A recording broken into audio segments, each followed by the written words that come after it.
का ही प्रारूप होता है।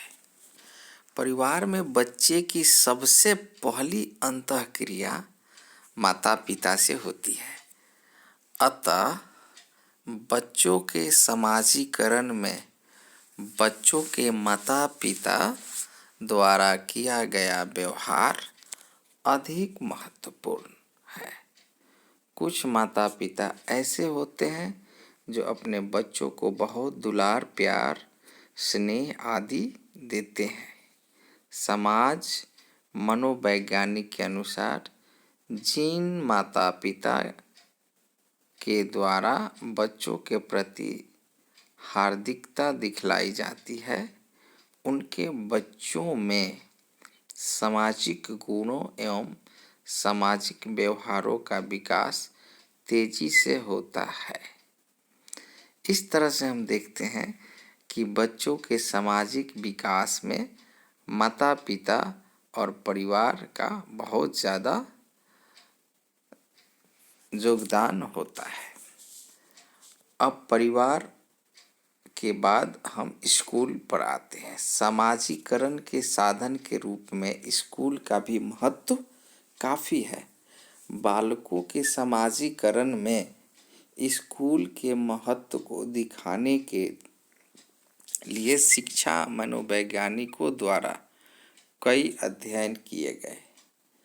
अधिकतर शिक्षा मनोवैज्ञानिकों का मत है कि स्कूल सिर्फ बालकों को शिक्षा ही नहीं देता, बल्कि सामाजिक मूल्यों, सामाजिक संज्ञान, सामाजिक मानकों के बारे में बताकर बालकों में समाजीकरण का बीज बोता है। स्कूल के विभिन्न पहलुओं जैसे उसकी भौतिक संरचना, शिक्षक, पाठ्यपुस्तक आदि का समाजीकरण पर क्या प्रभाव पड़ता है।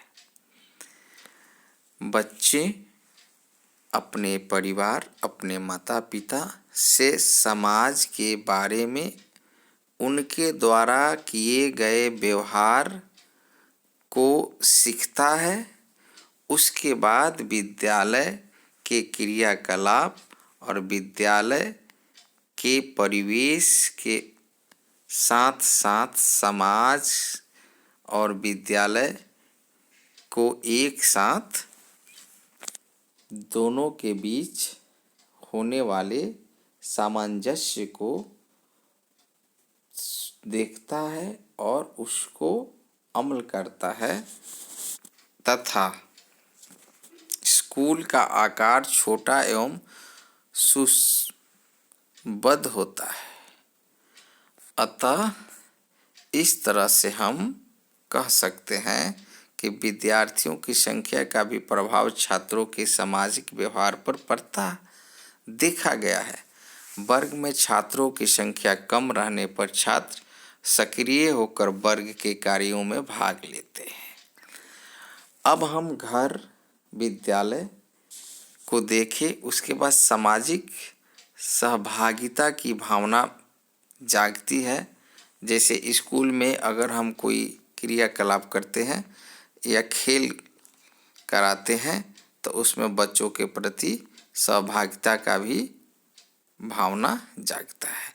इस तरह से समाजीकरण में होने वाले अत्यधिक विकास बच्चा अपने परिवार, अपने घर, अपने भाई बहन के साथ साथ आसपास के पड़ोसियों के अनुसार सीखता है तथा अपने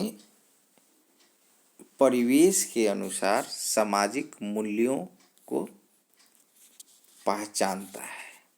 अब पीर ग्रुप में समाजीकरण के एक प्रमुख साधन है। परिवार के बाद साथियों के समूह का स्थान आता है। जैसे बच्चा परिवार से जितना भी सीखता है, उसके बाद वो धीरे धीरे अपने दोस्तों के साथ उनकी संगति से भी बहुत कुछ सीखता है। जब बालक बड़े होकर स्कूल में प्रवेश करते हैं और वहाँ जो अपनी टोली बनाते हैं, यानी कि जो ग्रुप बनाते हैं, जो पीयर ग्रुप बनाते हैं, उसका समाजीकरण पर प्रभाव स्कूल टोली यानी पीर स्कूल गैंग की अपेक्षा अधिक पड़ता है। यानी कि हम पीर ग्रुप से भी सामाजिक तत्वों को सीखते हैं। साथियों का समूह भिन्न भिन्न परिवार के बालकों को एक दूसरे के नज़दीक आने का मौका देता है। यह तो बहुत बड़ा मौका है कि स्कूल में भिन्न भिन्न परिवार के बालक आते हैं और उनके भिन्न भिन्न सामाजिक रूप को बच्चा व्यवहार में लाता है तथा उसे सीखता है। इस तरह से हम देखते हैं कि बहुत सारे कारक हैं, हमारे नेबरहुड भी हैं, हमारे आसपास के पड़ोसी भी हैं, जो कि सामाजिक कारक के रूप में आते हैं।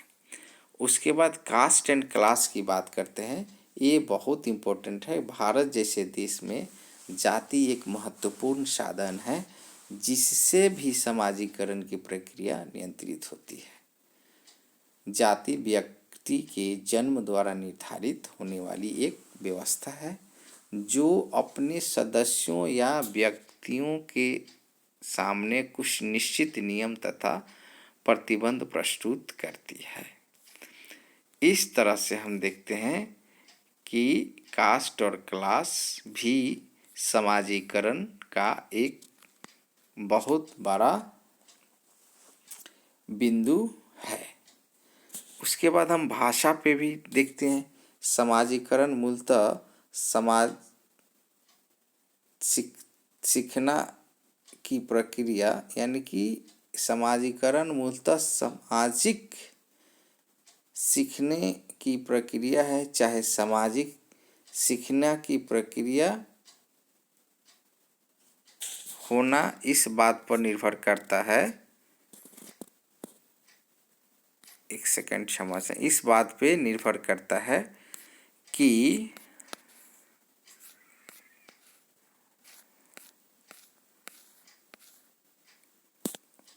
एक दूसरे के लोगों को विचारों, आदर्शों आदि के बारे में भी जान और ज्ञान प्राप्त करता है। तो हम इस तरह से देखते हैं कि इस प्रक्रिया द्वारा बालक नए नए सामाजिक व्यवहारों को करना धीरे धीरे सीख जाते हैं और उनका समाजीकरण हो जाता है। अर्थात एक बच्चा जब जन्म लेता है तो वो रक्त, मांस और हड्डी का एक जीवित पुतला है। उसे समाज क्या है और समाज क्या नहीं है कुछ भी पता नहीं होता है। जब बच्चा धीरे धीरे बड़ा होता है तो वे अपने परिवार के अंदर अपने माता पिता, भाई बहन और सबके द्वारा किए गए स्नेह प्यार को देखता है और उसका अनुकरण कर सामाजिक तत्वों को सीखता है। इस प्रक्रिया को समाजीकरण कहते हैं। उसके बाद स्कूल में आता है। बच्चा जब स्कूल में आता है तो अलग अलग परिवेश से आए हुए बच्चों से मिलता है तथा उनके व्यवहार और बात और अन्य प्रकार के विविधताओं को देखकर वो भिन्न भिन्न प्रकार के सामाजिक तत्वों को सीखता है। उसके बाद पीर ग्रुप आता है। ग्रुप में बच्चे अपने साथियों के साथ कई सामाजिक मूल्यों को सीखता है। उसके बाद हम देखें, भाषा का भी बहुत ही सराहनीय रोल है।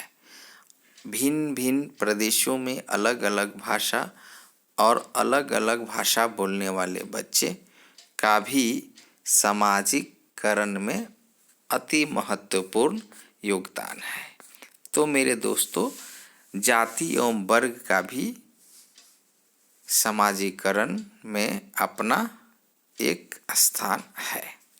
इस तरह से हम देखते हैं कि कई बिंदु मिलकर समाजीकरण को एक परिपक्व एवं विस्तार से समझने में मदद करता है। दोस्तों, सक्सेस विद सुमन KVS में आज के टॉपिक से आपके 3-4 क्वेश्चन बनने के अत्यधिक चांसेस है और निश्चित रूप से इससे क्वेश्चन बनेगा और मैं आशा करता हूं कि आप इस वीडियो को देखेंगे और इससे होने वाले लाभ को आप उठाएंगे और लाभ प्राप्त करेंगे। चैनल को शेयर करेंगे, सब्सक्राइब करेंगे, लाइक करेंगे, कमेंट करेंगे और अपने दोस्तों के साथ शेयर करेंगे। धन्यवाद। जय हिंद।